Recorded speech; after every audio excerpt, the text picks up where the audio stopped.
Ito yung tinatawag nilang the road. Yung ilang bahagi ng sapa ay kanilang hinarangan ng mga bato. So, dahil hinarangan ng mga bato, siyempre, naiipod yung tubig. Pero tuloy-tuloy na umaagos. Ngayon, ito yung dinadayo kasi libre nga. Masaya kasi maraming tao. At ginagawa nilang picnic venue ngayon, no? Yung mga kanya-kanyang tayo ng kubol. Nang mahal na araw, Pwede din magupad doon. Oh. Antayin natin. Antayin natin. Ayan. Wow, may tindahan na rin. Malakas ba tinda? Malakas ang benta ngayon? Okay lang.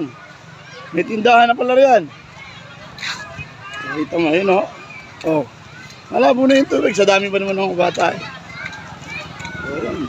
Yung mga tindahan. Ito yung sapa na hinarangan ng bato. Yun, yung bato na nakaharang sa gitna ng ilog.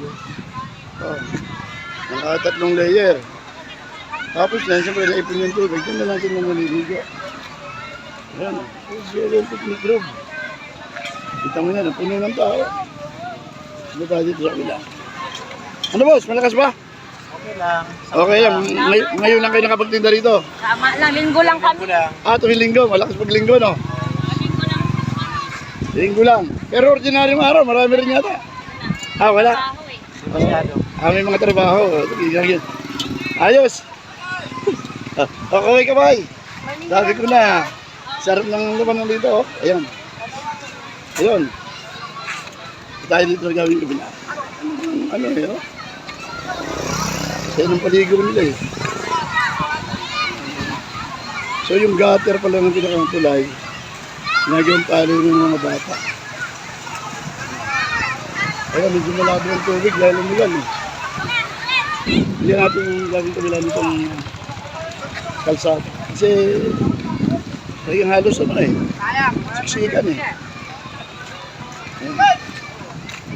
Oh, ito yung taas ng ano, upstream ng sapa, kabila ng ilog. Ay mga naliligo, mga nagpipiknik oh. Kanya-kanyang tayo lang ng mga piknik. Mga ubol. Ayan.